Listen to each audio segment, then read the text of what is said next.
Bonjour à tous, j'espère que vous allez bien là où vous êtes et que le Seigneur continue de vous accorder sa grâce. Mais vraiment, telle est ma prière pour vous, par les temps difficiles dans lesquels nous nous retrouvons. Je prie vraiment le Seigneur qu'il garde chacun d'entre vous, qu'il vous accorde ses grâces et bénédictions encore, qu'il vous accompagne dans toutes vos voies et surtout qu'il vous préserve de ces fléaux, qu'il vous préserve de cette pandémie. Et si certains ou certaines d'entre vous ont été touchés d'une manière ou d'une autre, je prie le Seigneur aussi de vous accorder sa consolation. Nous avons cette grâce d'avoir en Dieu un Père de consolation.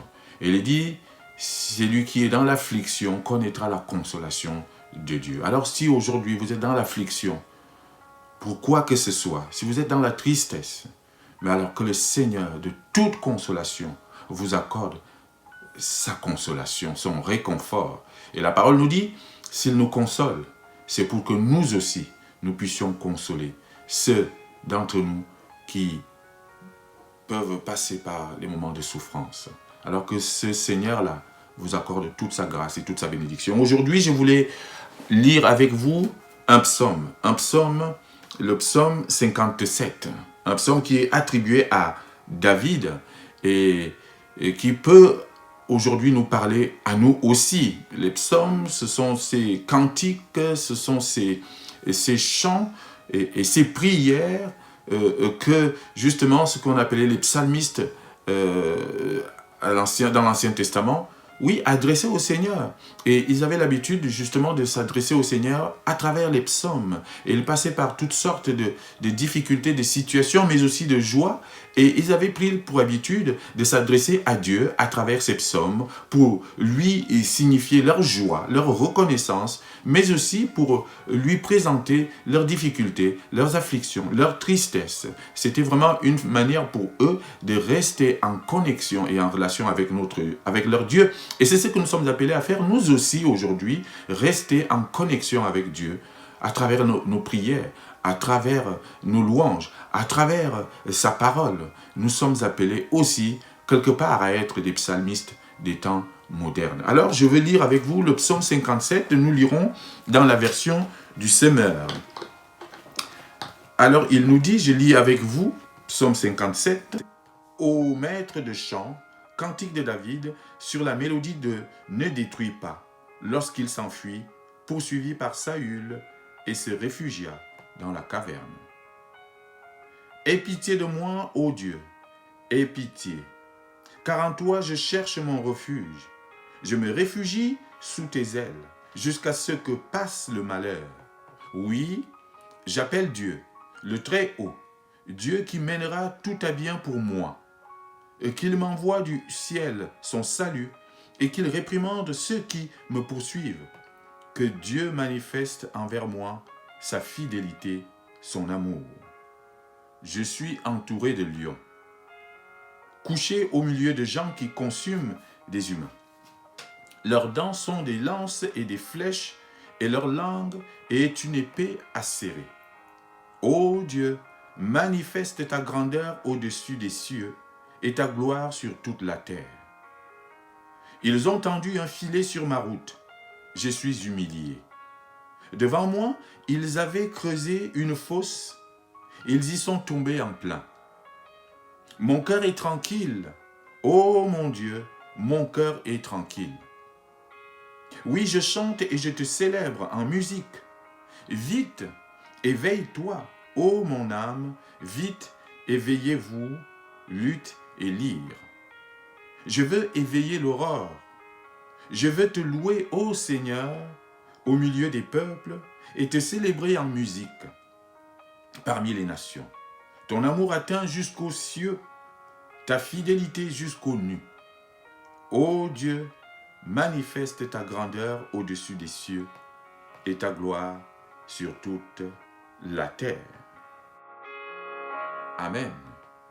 Ce psaume qui est attribué à David est écrit justement dans des conditions que nous rappelle le verset 1, c'est-à-dire que le psalmiste chante, en fait, c'est un cantique de David, sur une mélodie qui est intitulée ici « Ne détruis pas ».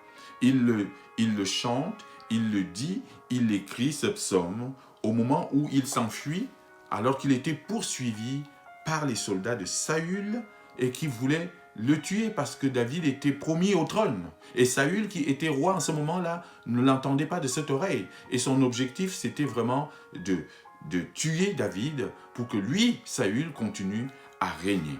Sauf que c'était la volonté de Dieu était de mettre David sur le trône. Il va donc poursuivre David et David se retrouve ici dans une caverne. Il est poursuivi par les soldats de Saül et il va se réfugier dans cette caverne. Et c'est du fond de cette caverne qu'il va en quelque sorte entamer ce cantique et qu'il adresse à Dieu. Et dans cette caverne aussi, il y a la prière que David adresse à Dieu qui est repris dans le psaume 142 et qui nous redit la prière de David dans cette caverne lorsqu'il fuyait les soldats de Saül. Et c'est donc dans ces conditions-là que David écrit ou justement présente ce psaume. Il est donc dans des conditions difficiles. Il est donc poursuivi. Il est donc, on peut l'imaginer, dans l'affliction. Il est donc dans la tristesse. Il est donc dans des conditions où il est encerclé, entouré par des soldats armés jusqu'aux dents et qui veulent en découdre avec lui. Et c'est dans ces conditions-là, et du fond de cette caverne, que David va adresser en quelque sorte cette prière d'appel au secours à Dieu. Et c'est le psaume 57 est à la fois une prière d'appel au secours et un psaume de confiance en Dieu. Appel au secours face à l'angoisse, face aux difficultés, face à la tristesse, mais aussi confiance dans ce Dieu de délivrance, dans ce Dieu qui est capable d'intervenir dans nos vies. Et c'est ce psaume-là que je voulais partager avec vous aujourd'hui. Et bien sûr, comme j'ai l'habitude de le dire, en une vidéo, on ne pourra pas dire justement toute la profondeur de ce psaume. On ne pourra pas tirer toutes les leçons de ce psaume. C'est pour ça que je vous invite toujours à aller relire ce psaume chez vous, tranquillement, et méditer et demander au Saint-Esprit de vous accorder toute son inspiration afin que, oui, le Seigneur vous ouvre les yeux et vous permette de comprendre exactement de quoi il s'agit dans ce psaume. Alors, comme je disais, David est dans une situation difficile. Il est poursuivi par les soldats. Et il dit au verset 5, « Je suis entouré de lions. » Voilà dans quel état d'esprit il se retrouve. Voilà dans quelle situation il se retrouve. Il est entouré de lions. Et les lions ici désignent en fait tous ces soldats, tous ces ennemis qui le poursuivent à longueur de temps et qui essayent de l'arrêter et de le tuer. Et c'est dans ces conditions-là qu'il se retrouve. Et ce qui va attirer mon attention dans ce psaume, c'est que malgré ces conditions, malgré cette difficulté, malgré ces souffrances, malgré ces afflictions, le psalmiste David va quand même trouver le moyen de dire au verset 8, « Mon cœur est tranquille. » Verset 8, « Mon cœur est tranquille. Oh mon Dieu, mon cœur est tranquille. » Et la question que je me pose et que je vous pose aujourd'hui, est-ce que votre cœur est tranquille aujourd'hui? Est-ce que nous pouvons dire aussi comme David, qui est ici poursuivi par les soldats de Saül, qu'aujourd'hui notre cœur est tranquille? Parce que nous passons par des moments difficiles. Nous passons par des situations compliquées et chacun d'entre nous a connu peut-être des situations difficiles dans sa vie, certainement. Et peut-être encore aujourd'hui, vous êtes plongé dans ces souffrances et dans ces afflictions, dans cette tristesse qui vous accable depuis tant de temps. Est-ce qu'aujourd'hui, vous pouvez dire comme David, « Malgré tout, Seigneur, mon cœur est tranquille ». C'est de cela qu'il s'agit ici. Peut-on, face à l'angoisse, peut-on, face à la tristesse, peut-on, face à nos souffrances, dire malgré tout, « Seigneur, mon cœur est tranquille ». Et pourquoi David dit « Mon cœur est tranquille » ? Parce qu'il sait pouvoir compter sur ce Dieu de délivrance. Est-ce que face à tes souffrances, tu peux compter encore sur Dieu? Est-ce que lorsque l'angoisse vraiment te poursuit et t'entoure, tu peux encore dire, Seigneur, mon cœur est tranquille parce que je te fais confiance? Parce que c'est de cela qu'il s'agit dans ce psaume. C'est un psaume qui est structuré en deux parties. La première partie, justement, nous montre l'angoisse dans laquelle se trouve le psalmiste et l'appel au secours qu'il adresse à Dieu. Et dans la deuxième partie, nous voyons toute la confiance que David peut placer en Dieu. Et c'est ce que je veux vous inviter à faire aussi aujourd'hui. Vous, nous qui passons par des moments difficiles, par des épreuves, et elles sont nombreuses aujourd'hui. Je pense encore à ces informations que nous avons eues il y a quelques jours, où justement on a recommencé à justement plaquer des couleurs sur des régions, face à cette pandémie, face à ce Covid, rouge écarlate, vert. On ne sait plus où mettre de la tête. Aujourd'hui, vous êtes peut-être dans cette région-là qui a été considérée comme une région rouge écarlate, comme une région d'alerte maximale par rapport à ce virus. Et ces régions, quand on parle de rouge ou rouge écarlate ici, ça veut dire que ce sont devenues des zones de circulation active du virus. Vous êtes peut-être dans ces régions-là et vous avez peur. Et vous êtes dans l'angoisse. Vous ne pouvez plus sortir. Vous avez peur de sortir, de peur d'attraper le virus, de peur d'être contaminé. Vous êtes peut-être dans ces situations d'angoisse.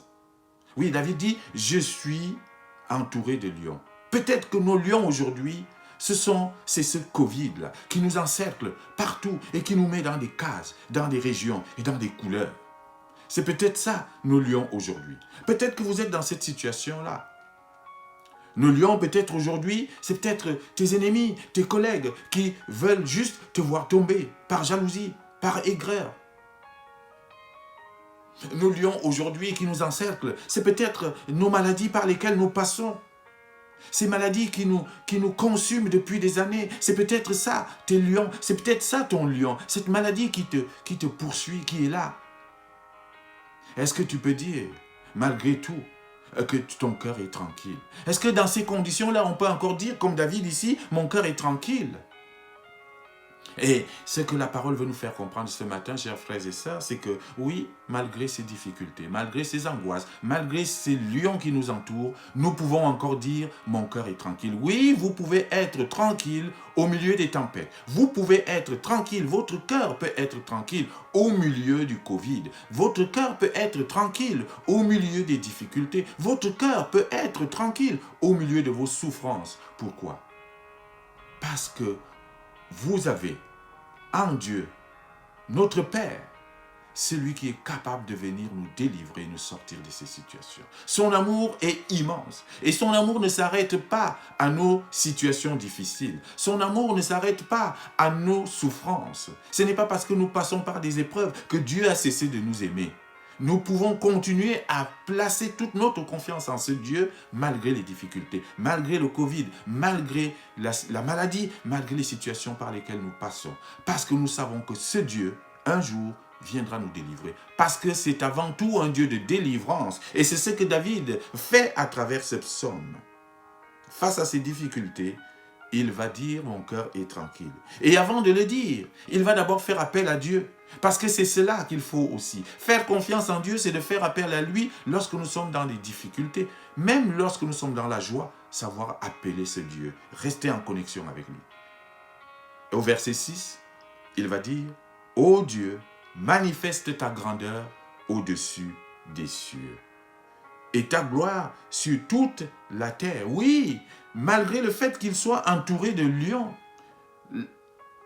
David dit à Dieu de manifester sa grandeur au-dessus des cieux et de faire voir sa gloire sur toute la terre. Dans tes difficultés, dans tes souffrances, Dieu peut manifester sa gloire. Et il attend juste une chose, c'est que tu l'appelles. Et c'est ce que David a fait. Il attend juste une chose, que tu puisses lui dire, oui Seigneur, je suis entouré de lions. Oui Seigneur, je suis malade. Oui Seigneur, je n'ai pas de travail. Oui Seigneur, mes enfants sont en difficulté. Oui Seigneur, je n'arrive pas à manger. Oui Seigneur, la situation est difficile. Mais je te demande juste une chose, Père, c'est que tu manifestes ta grandeur au-dessus des cieux et que tu manifestes ta gloire sur la terre. Que tu manifestes ta gloire sur ma vie. Que tu manifestes ta gloire sur mes difficultés. Que tu manifestes ta gloire sur mes souffrances. Que tu manifestes ta gloire sur ma maladie.